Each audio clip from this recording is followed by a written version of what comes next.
So you want to beat enemies with your bare fists in Oblivion? Well, you've come to the right place because that's exactly what I wanted to do. So how does hand-to-hand damage work? Can you beat the game as well as fight in these late game Oblivion gates or dungeons past level 25 completely unarmed?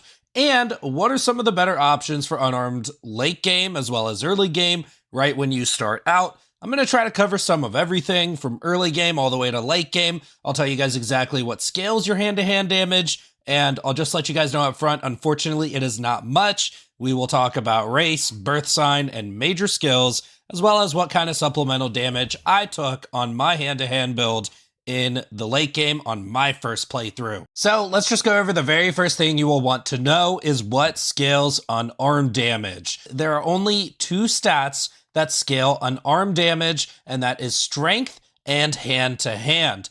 And once both of these stats are leveled to 100, you get no bonus damage for fortifying either of these above 100. So once you are at 100, don't waste any more enchantments or spells going above 100 strength or 100 hand-to-hand, expecting any more damage. Now, this makes it so those hand-to-hand gloves that you get really early on, those are really great for leveling, but once you get closer to 100, you can drop them completely for something else. Now, the things that changed in the original Oblivion compared to now is that in the original game, fatigue affected your melee damage much more drastically. So if you had less than maximum fatigue, you would deal kind of less and less damage with melee as it drained. But inversely, if you fortified your fatigue above your maximum, you could deal a multiple of more damage when you were above your max. And that is just not the case in the remaster, at least according to the wiki. Now, I also did do some brief testing, but basically I have 100 in restoration.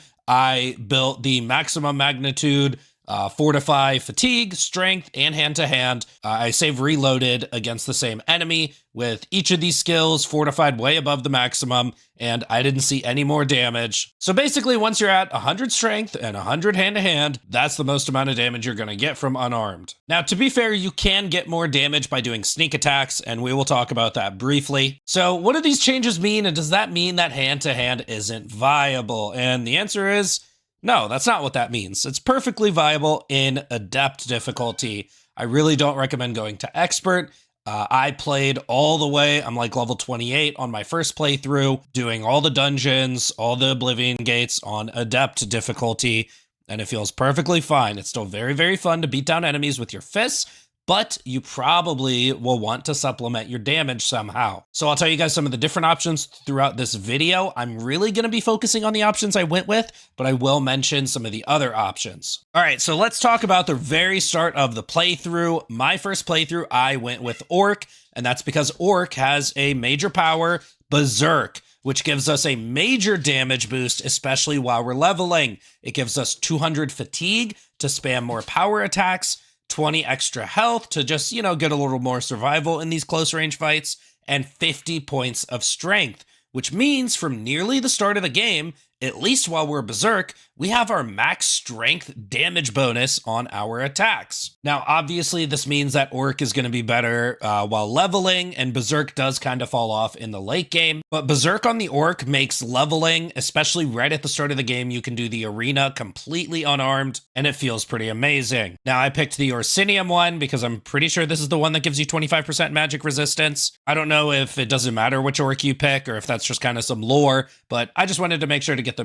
damage resistance because we do want extra defenses when we're fighting hand-to-hand. And then we go on to our birth sign. Now, on my first playthrough, I did pick the warrior, but after learning that capping out our strength doesn't give us any extra damage, and our berserk puts us up to our max strength right at the start, I figured there's really no point of the warrior. So I do think that either the lord or the lady are the best options. The lady gives you willpower and endurance, which buffs our magic regen, extra fatigue off rip for more power attacks, and gives you more health at the start of the run.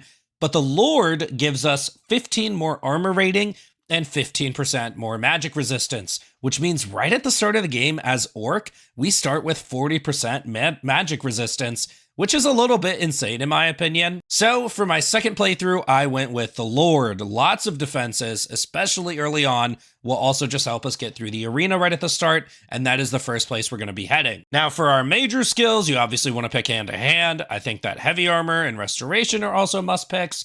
Besides that, I went with armor and acrobatics because I just like leveling these up really fast. I like being able to fix my armor all the time with less hammers, and restoration is a really, really good skill in my opinion because we do want some form of healing, but also fortifying. I really like fortifying willpower spells later on. And the next thing I should mention is sneak. I do think sneak is a really, really good pick early on, as stealth definitely helps out in the early game because there are a lot of different times you need to be sneaky. However, sneak attacks is actually truly the only other way to boost our hand-to-hand damage. Now for my first playthrough, which when we get to the late game sort of stuff in this video, I actually didn't use sneak at all because I wasn't 100% aware of the changes to the remaster, but for my second hand-to-hand playthrough, I am going to choose sneak. At level 100 sneak, we do multiple times more damage for our first sneak attack, and you also get to completely ignore armor on that first attack. And then finally for the last skill, I chose mysticism. You choose whatever you want. I just like mysticism magic. I think it's really cool. Alchemy is a ridiculously good option, and alchemy scales really well into late game. You can actually make damage reflection potions and consume a lot more of them at level 100. The only three necessary major skills I think are hand-to-hand, restoration, and heavy armor. If anybody in the comment section down below wants to let me know that they wear light armor for whatever reason. Personally, I do think we need some good defenses because we are getting into close range fights a lot. So I did go with heavy armor for my first run, and this allowed me to be super tanky on my late game on my first playthrough and really just not even take that much damage. Okay, so like I said, I didn't use sneak at all for any of my first playthrough. I just started my second one, and this is the only real way to scale our actual unarmed attacks into late game. Now, unfortunately, I am not covering sneak in this guide because I haven't played it yet. However, I do just really want to stress that you can get these insane sneak multipliers as well as completely ignore armor at level 100. So I am looking forward to trying this. I just wanted to mention it twice. Okay, so after you beat down a couple rats, watch this old guy die, and pick all your signs and skills, the very first place we're going to go is to the arena. You can do the entire arena and become grand champion at the very start of the game before doing anything else. First things first, right outside the arena, we watch these dudes fist fight for about 5 minutes until we get a hand-to-hand boost, and then we wait for nighttime to rob them of their special hand-to-hand gloves. Now, one easy trick for doing this is to get ready to pickpocket them while they're sleeping and actually just save the game before you go for the pickpocket. If it fails, you can just reload to where you saved, and luckily for me, it worked on my second try, and then we get to steal everything in this chest, which includes the bands of It Man, boosting our hand-to-hand damage by 20 points. Now again, once our hand-to-hand is at level 100, these won't matter anymore, we could throw them away, but this is pretty much a must-have leveling item for anybody who's playing hand-to-hand. Next up, we head to the arena and start brawling. Now the reason we do this first is because hand-to-hand is very good in the arena. Once you get to level 50, you can disarm opponents, and right at the start of the game, after watching those dudes fight, we are already at level 43. Now if you want to play it safe, you can get your hand-to-hand to level 50, in some dungeons nearby or go do a side quest real quick. But personally, I just came straight here to see if I could just run through the arena. First thing I do, right off the rip of the game, and I definitely could. You don't need to be able to unarm these opponents in the arena. If this is the first thing you do, these enemies are somewhat underpowered, and we have Berserk, which is giving us a major damage bonus every single fight.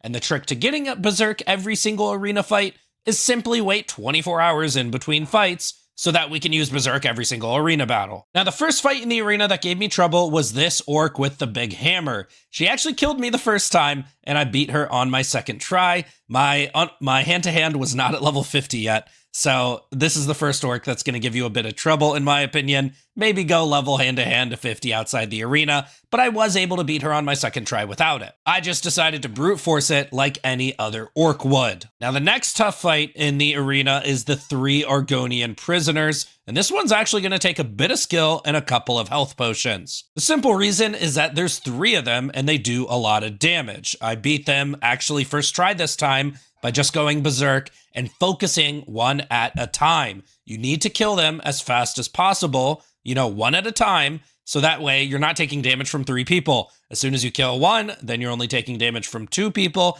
and then when you kill the second one, it's a 1v1 after that, and just chug health pots as you need them. You should have some money saved up, so if you need more health pots, go to the store right nearby in the Imperial City, get some more health pots. All right, so I got to level 50 hand-to-hand before I even fought those Argonian prisoners. We are at the Grand Champion. Now, for the Grand Champion fight, we are able to wear whatever we want. We can take off that arena raiment. We're going to be putting on our stolen bands of the Ip Man hand-to-hand plus 20 gloves and easily become Grand Champion, and we can even do it butt naked. Now, if you didn't know, but before you fight him, you can actually take his side quest to go find his lineage. He finds out his father was a vampire, and he gets so depressed because of it, he just lets you kill him. But I just wanted to prove that we could even kill the Grand Champion right at the start of the game before doing anything else, and this is my second playthrough anyway, just to say that I could. All right, so honestly, the arena is early game hand-to-hand. Like, if you want to fight in a few dungeons, get your hand-to-hand to level 50 before you go to the arena just to make it a little bit easier, go for it. It nets you a ton of gold. You could buy potions, whatever you need early on from the shops nearby. So, that's really the main thing you want to do right at the start of the game, and you'll be really, really set to go for whether you want to go to the Fighters Guild, the Mage Guild next. It's up to you. Go do some main storylines, whatever. So what do we focus on for the mid game, and what do we focus on for the late game? So the very first thing, in my opinion, that you should do after the arena is go to Namira Shrine. It is a shrine, obviously, just east of Bruna, which is the northernmost city on the map. Now, the priest here tells you that Namira's followers are basically all really ugly and stinky. And the key to this is you need to lower your personality to under 20 to be able to talk with her. The easiest way to do this is just drink some cheap wine until your personality is low enough, because cheap wine lowers your personality. Just basically become an ugly, lonely, stinky drunk, and Namira will finally talk to you because she feels bad enough, I guess. Now, she'll basically just give you a quest to go help her Forgotten Ones. It's really easy. It takes like 5 minutes. Go complete that quest, come back to Namira, and the reason why we do this quest first is because Namira's ring is not a leveled item. It always drops for you with 12% reflect physical damage and 10% reflect spell damage. This is basically damage resistance as well as bonus damage because it's reflection. So anytime an enemy hits you, they are taking 10 or 12% damage back to them. So if you took the Lord Birthsign, this gives you basically 27 physical damage reduction, as well as now over 50% spell damage reduction. We are just super tanky right at the start of the game. This is probably one of the best early level rings in general for any class, but definitely one of the best options for hand-to-hand is damage reflection, in my opinion. And damage reflection is just really hard to come by. They're mostly available as leveled uniques or even world drops, meaning for the rest of the damage reflection that we are going for, you really want to be a much higher level to get the rest of those items. Okay, so feel free to do whatever quests you'd like in whatever order you'd like in the mid-game, but obviously I'm just going to talk about what's going to help our hand-to-hand. And the easiest way to do that is by getting enchantments. So the first way is to farm Oblivion Gates, and that's because at the end of Oblivion Gates, you get Sigil Stones. Sigil Stones offer the highest bonuses, and again, for Sigil Stones, the higher level that you are when you collect them, the stronger Sigil Stones you get. So for example, a Sigil Stone you pick up at level 5 is much weaker than a Sigil Stone you pick up at level 20. But with that being said, as long as you don't do the last mission of the main campaign, there are plenty of Oblivion Gates, and you could farm at least 2 or 3 of these in the mid-game. We will have plenty of more Oblivion Gates to farm at the later levels. Just remember to not do the very last mission of the campaign, because then all the Oblivion Gates close. Now, personally, as someone who used to play looter-shooter games, and I'm really used to save-quit farming, that's all we do for the Sigil Stones. You do a quick save right before you pick up the Sigil Stone, then you open your inventory before it kicks you out of the Oblivion Gate, look at what Sigil Stone you got, and if it's not the one we're looking for, you reload back to the save and pick it up again. Maybe some of you look at this as an exploit, but I'm pretty sure most Oblivion players actually do this, and that's what I do as well. And basically what I'm looking for out of Sigil Stones is either Strength, because we're not using Berserk all the time. Like, we were able to use Berserk for every arena fight, which was very nice. But for normal, like, dungeoning, we're not using Berserk all the time. We only get it once per day. So Strength is an actual damage bonus for us in the early game. However, another really good option is Fortify Fatigue. The bonus that you get to Fatigue is higher than any of the major attributes like Strength or Willpower or Agility or any of that stuff. And Fatigue allows us to get more power attacks off before we kind of have to kite and let our stamina regen. So I do really like Fortify Fatigue in the mid game. The thing about Sigil Stone is it's not possible to get like hand-to-hand or any specific skills, and reflect damage is also not possible from the Sigil Stones. So pretty much I just go for Fatigue or Strength in the mid game. To be honest with you, getting like a Magicka bonus, like a 30 or 20 to 30 Magicka bonus on a Sigil Stone, honestly isn't half bad, because then you get to cast more healing or cast some sort of Fortify skill or cast some other spell that you're going to be using. But in the mid game, that's pretty much what I go for. Now, the way to get more hand-to-hand damage is to enchant our gear with Fortify hand-to-hand. The easiest way to do this is to travel to the Frostcrag Spire. Luckily for us, it's right near Namira Shrine. If you travel back to Namira Shrine and look at the top of the mountain to the north, you'll maybe see a big tower. It's a bit easier to see from Bruna, but I promise it's at the top of that mountain. Now, once you Billy Goat up this mountain, inside the tower, you'll get a quest saying, thanks to your long-lost relative, you now own this tower. You'll have to spend some gold and upgrade this tower a little bit before you can enchant gear inside of it. So to upgrade the tower, we have to travel to the Mystic Emporium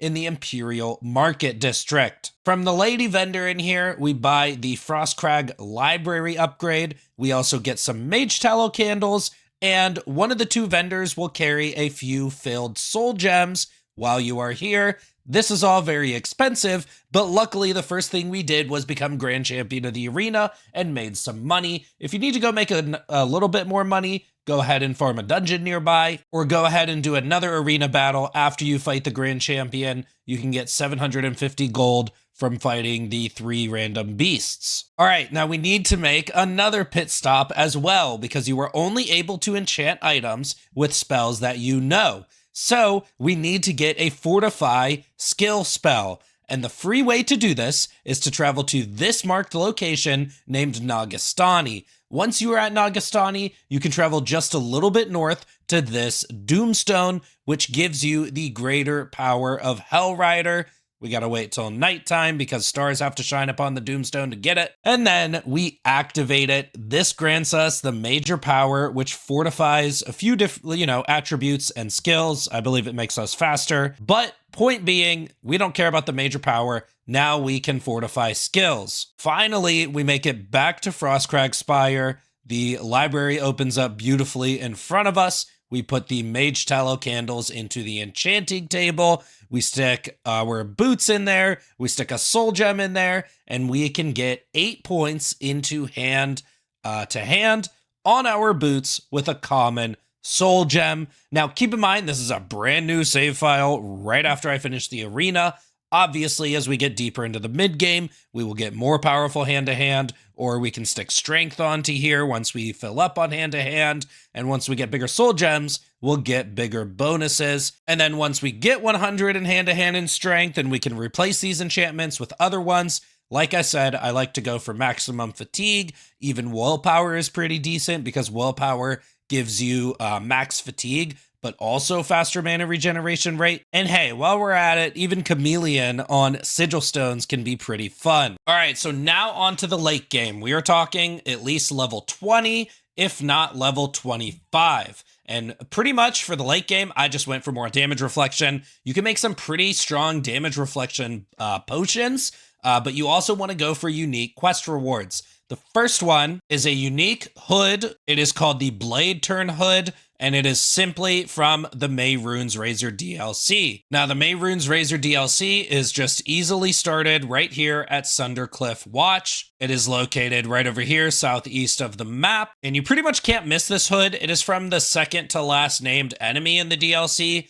who is named Freithen Drothan. He's literally the second to last named enemy, and you fight the last named enemy directly right after him. So I don't want to spoil the DLC for anyone who hasn't played it in 20 years. I'm not doing a walkthrough for this DLC either. As long as you do this DLC, kill the named enemies at the end and loot them, you cannot miss this hood. It is called the Bladeturn Hood. Again, keep in mind, this is a leveled unique. You need to be at least level 20 for the maximum bonus that this hood can roll. And at level 20, it comes with 15% reflect damage, 15% resist normal weapons, and 17% shield. This is a very, very strong hood. And for the last leveled unique we are going to get, you get the max bonus for it at level 25. Again, it is damage reflection, shield. And you might be wondering, how can we use a shield if we are using hand-to-hand? Whenever you equip a shield with hand-to-hand, you don't pull it out. And that's true. You can't actually use the shield, but you can equip a shield and you can get the enchantment from it. Again, do not do this quest at low level. I really recommend being at least level 20 because you will get a 30% damage reflection. And if you're a min-maxer like me, wait until you're level 25 for that sweet 35% damage reflection.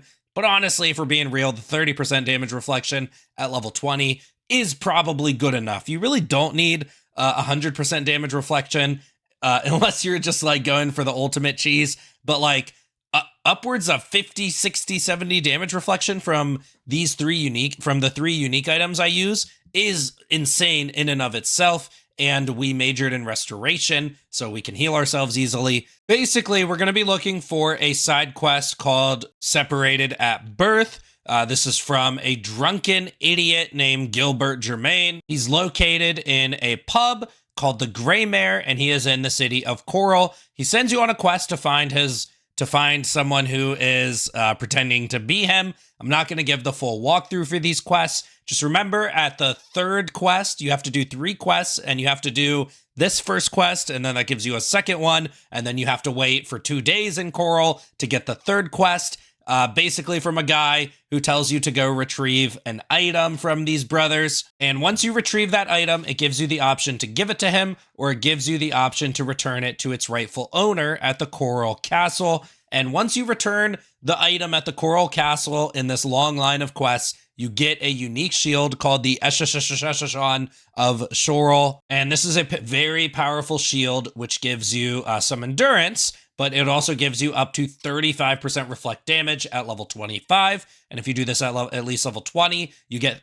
30% reflect damage on it. And again, with all this reflect damage, it's very, very powerful for hand-to-hand. And my first playthrough was with no alchemy, so I was using no reflect damage potions, no sneak, I was using no sneak attacks, and this felt perfectly fine at level 28 in Oblivion gates, and in any of the dungeons and all the side quests, all the DLCs, but only on adept difficulty. I did load into expert difficulty and the damage did not feel great. So I will be doing another playthrough and using sneak. I might even do a destruction wizard or a conjuration wizard, like I mentioned at the start. And maybe I'll just use my hand-to-hand to disarm enemies and steal their weapons. Personally, I do really want them to do some patches to the remaster and buff hand-to-hand a little bit, because it used to actually knock enemies out as a good form of crowd control on its own. Like I said, you could also fortify fatigue to do a lot more damage. Or at the very least, I would wish that you would be able to boost hand-to-hand above 100 with enchantments to get more damage that way. Honestly, I'm not sure how much they really plan on patching the remaster, or if they even plan on doing much changes to it at all. Only time will tell. We will see. Unfortunately, hand-to-hand caught the short end of the stick on the launch of the remaster. But with that being said, you can still have fun with it. Just keep it on adept difficulty. Trust me, it is a slog through the start with hand-to-hand on expert, and especially in the late game. If you only want to use hand-to-hand as your main source of damage, it does not feel good. So with that being said, I tried to keep this informative and entertaining and show you guys what I did during my playthrough. Be sure to like and subscribe. See you guys next time. I'm out.